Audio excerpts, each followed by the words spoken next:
program, starring Jack Benny with Mary Livingston, Phil Harris, Rochester, Larry Stevens, and yours truly, Don Wilson.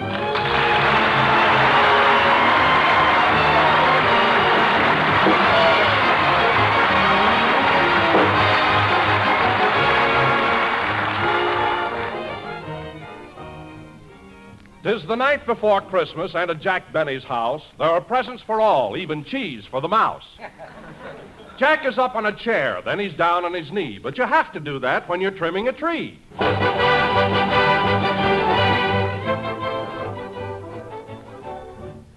Well, we're all through, Mary. Gee, it was nice of you to come over and help me trim the tree. Well, if I didn't, you'd never get it done.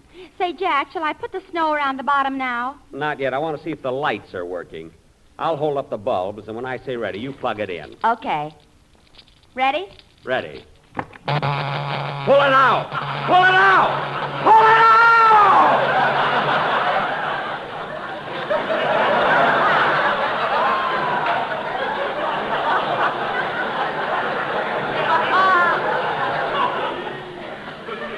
My goodness. Oh, Jack, why did you make me shut it off? Those lights were so pretty, especially those two blue ones that kept flashing on and off. Those were my eyes. I must have been holding on to a bare wire. Well, it's your own fault. Every time you fool around with electricity, something goes wrong. It does not. I know plenty about electricity. Oh, sure. Remember what happened 2 years ago when you fixed your doorbell? What happened? I pushed the button and it burned down Crosby's house.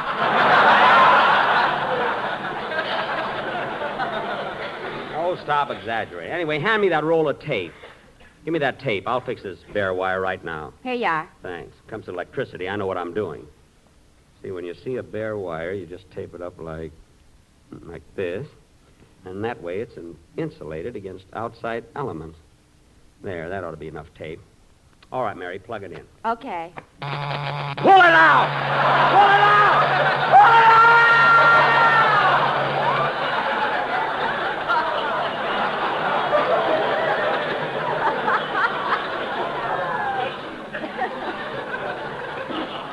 For heaven's sake. What happened, Jack? I taped my finger to the wire. That's what happened. Oh, gee. And that time it is even prettier than before. What do you mean? Your nose lit up, too. It did not. Let's get this tree finished before the gang gets here. But, Jack, what about the lights? We'll have to let that go until later. Now, hand me one of those... Oh, Mr. Benny. What is it, Rochester? I baked that cake like you told me to. Good. Did you have enough whipped cream to spell out Merry Christmas on top? Yeah. Say, boss, how many R's in Mary? 2. Oh. So you better add one. Add one? I better cross one out. I got 3. Well, leave it. It's better than ruining the cake. Okay. Oh, Rochester, will you please take these Christmas tree lights and fix them? Fix them? Yes. I ain't fooling around with electricity. Well, what are you afraid of? I ain't going to get hit by nothing I can't hit back. Oh, Rochester. Imagine being afraid of electricity. Suppose Robert Fulton was afraid of electricity. He never would have invented the electric light.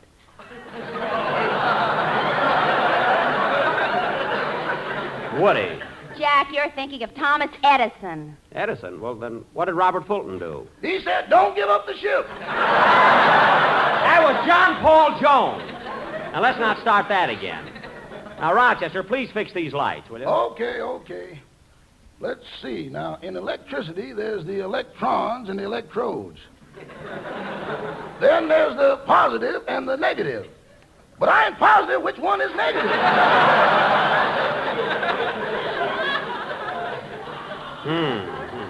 Then there's the atom. Now, the atoms are supposed to go from the positive to the negative, or maybe they go from the electrons to the electrodes. Then again, maybe they go from Natchez to Mobile.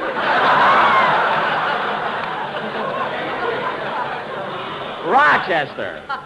Now, as long as these atoms keep passing each other, everything is all right. Yeah. But when they meet halfway and start fighting, they're going to turn on anybody who tries to butt in. Rochester, I'm not interested in the scientific details. I just want you to fix those lights.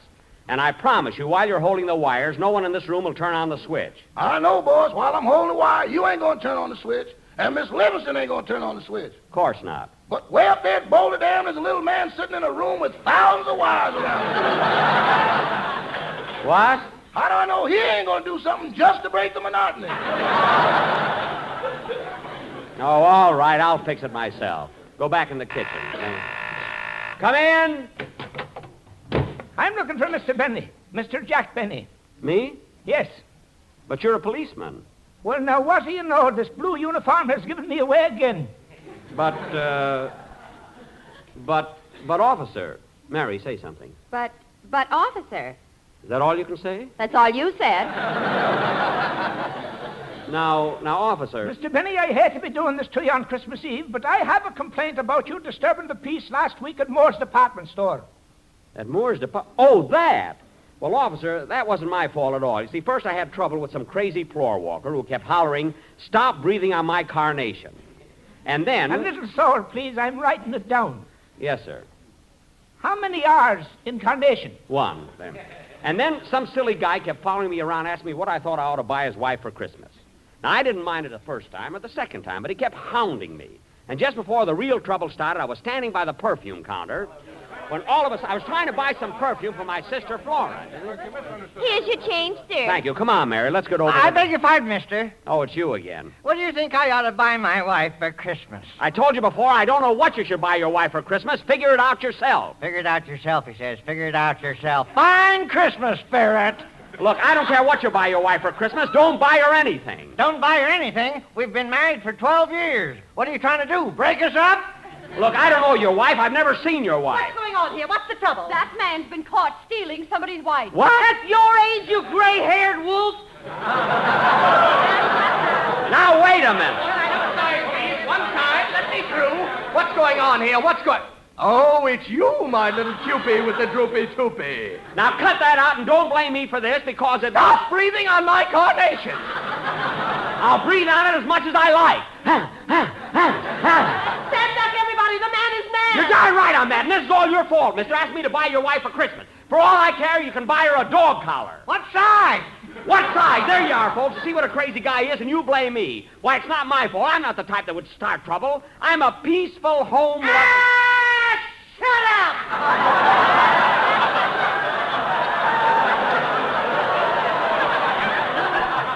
Oh, come on, Mary. Let's get out of here. And that's exactly what happened, officer. Believe me. By golly, it's amazing. It sounds like something you'd hear on the radio. Yeah. Well, I'm convinced it wasn't your fault, and I'm going to forget all about this complaint and be wishing you folks a Merry Christmas. The same to you, officer. And a Happy New Year. Thank you. Goodbye. Say, Mary, he was a nice fella at that, wasn't he? Yes, he was. Now, come on, Mary. Let's put the presents around the tree before the gang gets here. Huh?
Well, Mary, we got all the packages under the tree.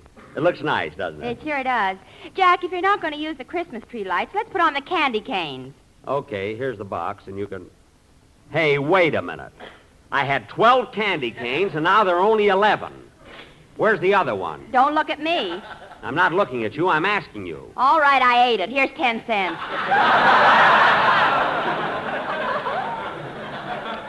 Smarty. I bet you'd be surprised if I took it. I wouldn't be surprised if you sued me. Mary, let's get this finished, will you? Jack, you better pick up those lights off the floor before somebody steps on them. Oh, yes. Now, where can I put them? I'll put these lights up here on the chair. This chair right here. And, Mary, here's Rochester's present. I forgot that. Slip it under the tree. Boy, will he be surprised. But, Jack, how'll he be surprised? You've got toilet water written all over the package. Well, you gotta do that with Rochester. When he opens the package and finds a bottle, he never stops to read the label.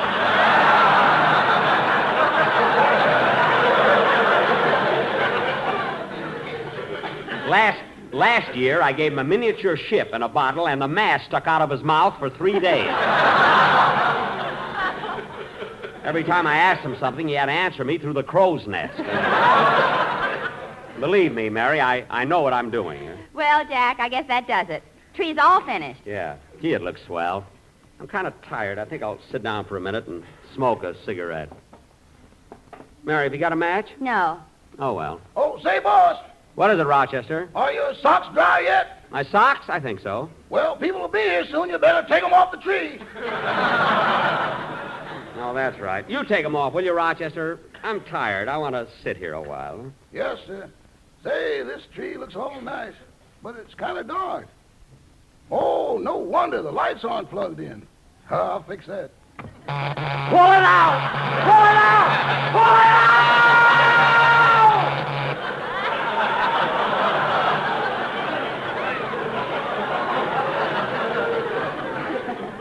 For heaven's sake. Well, what's the matter, Jack? I was sitting on the wire. As long as you're here, Rochester, give me a match. You don't need it now. Your cigarette is lit.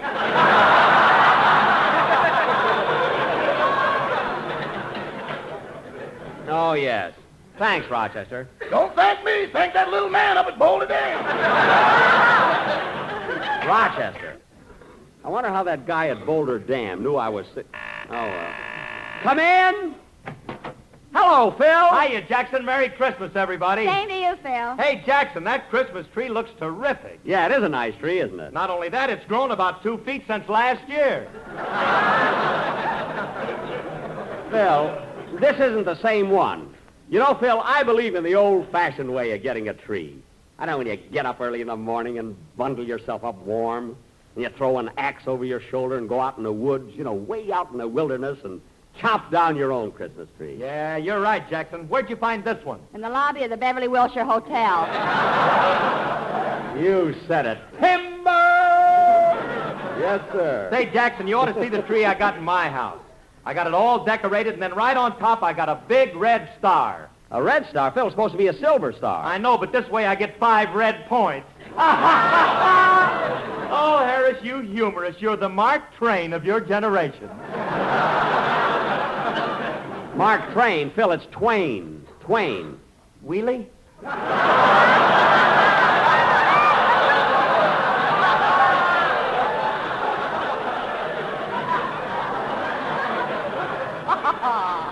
Phil, after a gag like that, you're lucky Santa doesn't scratch you with his claws. Say, that was pretty good, too. Don't bother sending us Cracker Jack, Mother. We're now getting corn by the ton.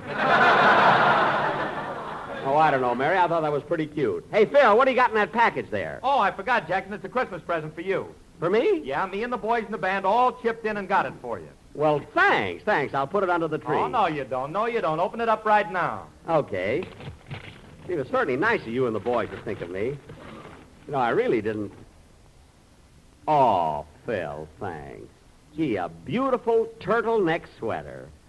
Gee. Well, look inside of it, Jackson. Inside? Oh! Oh, Phil. What is it, Jack? A turtle.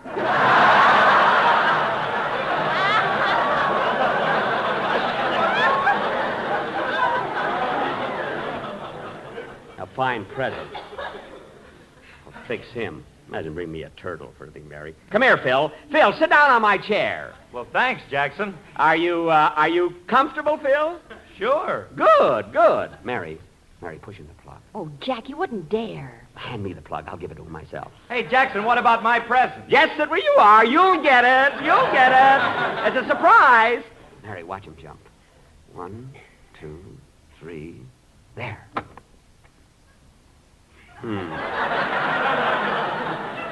Phil, don't you feel anything? No, why?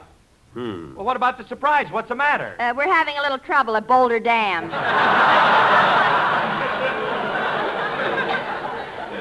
Mary, I can't understand what went wrong. Phil, stand up a minute. Okay. Let's see. There must be something wrong with this thing. Pull it out! Pull it out! Pull it out!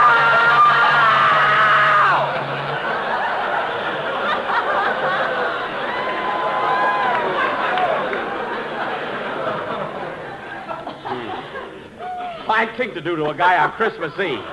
Well, it's your own fault for trying to play a trick on Phil. Oh, so that's it, eh, Jackson? Trying to give me a hot seat. Oh, it was nothing, Phil. I was just trying to have a little fun. Pull it out! Pull it out! Jack, that's a doorbell. Oh. Come in.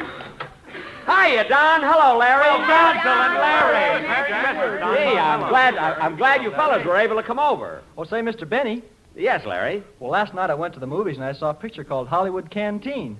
You did? Yes, and you want to know something? What? You were in it.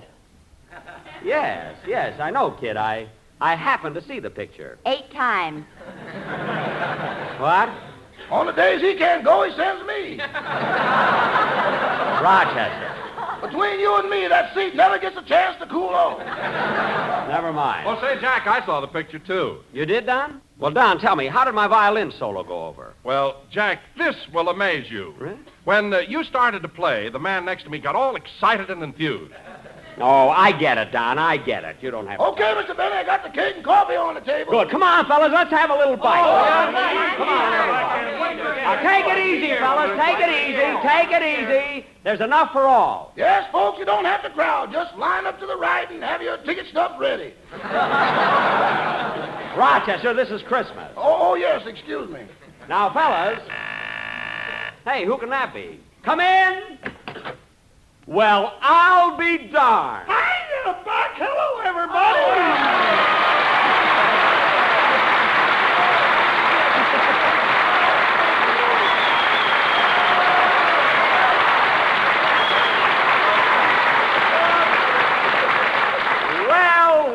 Well, what a surprise. Andy Devine. Well, who'd you think I was, Frank Sinatra?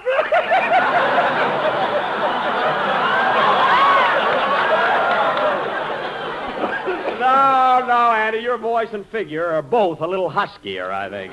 Hey, Andy, there's Don Wilson. Oh, yeah. Hello, Skinny. Hello, Fatso. That's the first time I ever heard a pot call a pot a pot. Say, Andy, how's your mother? Oh, she's swell, Buck. Hey, you know, it's nice the way you think of her every year. Oh, I always call my friends around the holidays. Well, you don't have to worry about Ma. Buck, she wouldn't think of buying her Christmas cards from anyone else but you. I know. That's why I always throw in a couple of extra ones, you know? Here you are, folks. Here's the... Oh, hello, Mr. Devine. Well, hello, Rochester. I'm glad you dropped in on the boss. Christmas wouldn't be Christmas without you. Well, thanks, Roch. You know, the holidays wouldn't be the same if I didn't see all of you folks. Those are the two voices that drove Gravel Gertie into hiding.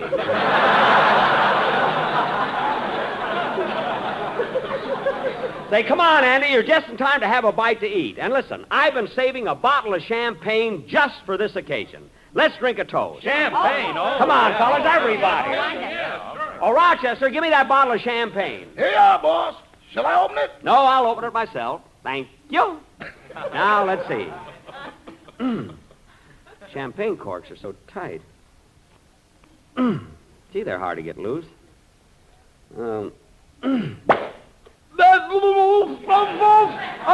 goodness sake, fellas, don't just stand there. Pull the cork out of his mouth. Okay, hold your head still, Jackson. I'll pull a cork out. Now, there.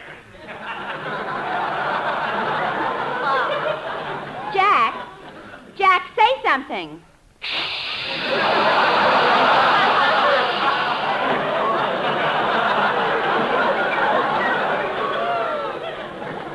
Boy. Here, Rochester. Rochester, fill the glasses. Yes, sir. Hey, fellas, how about a toast? Hey, I got one. Go ahead, Andy. A toast? Go ahead. Here's to you, Buck, Mary, Phil, and the whole gang. We've been friends for a long time, and I hope it always stays that way. Merry Christmas! Merry Christmas, Andy! Merry Christmas! Jack, can I give a toast, too? Sure. Go right ahead, Mary. A Merry Christmas to everyone, everywhere. Yeah, Merry Christmas, everybody! Merry Christmas! Merry Christmas! Merry Christmas to all. That's right. Glad to see you. Say, Jack, how about a toast from you? Me? Yeah, I'd like to give a toast, too, Don. This is a toast to a lot of fellas I met in Africa, Europe, and the South Pacific. And to all you other boys out there I wasn't lucky enough to meet. Fellas, this is Christmas Eve, a time for happiness and good fellowship, a time when our hearts should be humble and forgiving. But this is war, and I've seen what you boys are up against on both sides of the world. I know the Christmas spirit must seem a very distant thing when you're crouched in a muddy foxhole or wading through the half-frozen slush. I know, too, that there's very little to remind you of Christmas inside a stifling tank or in the icy cockpit of a B-29 6 miles above Tokyo. Maybe you feel it as something you lost long, long ago, because the only Christmas lights you see are the bursts of shells or the flashing path cut by tracer bullets. But Christmas is a spirit that springs from within and is so strong it transcends even the ugly scenes of a battlefield and fills the soul with a passion to defend the things that are right and just. You are the ones who have gone to the ends of the earth to preserve the freedom you know belongs to every man, to hasten the day when all mankind can once again live in dignity and in peace. So here's to you, fellas. Merry Christmas, and God bless you all.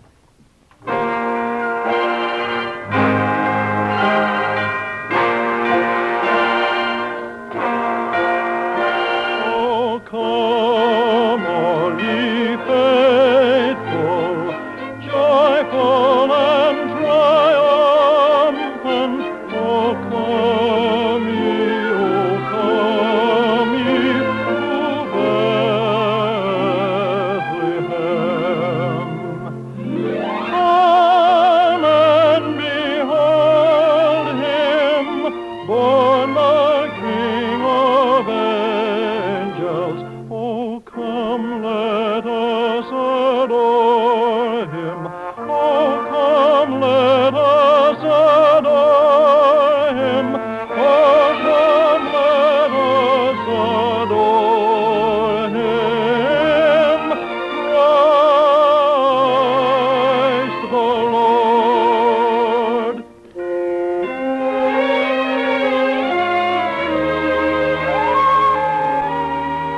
Oh, little town of Bethlehem, how still we see thee lie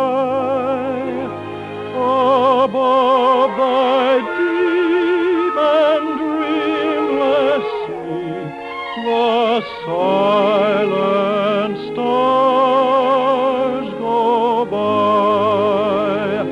yet in thy dark street shineth the everlasting light.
Virgin Mother and Child, Holy Infant, so tender and mild, sleep in heavenly peace.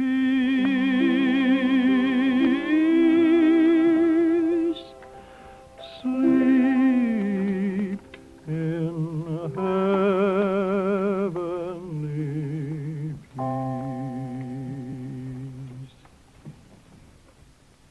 Good night, folks.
This is the Armed Forces Radio Service.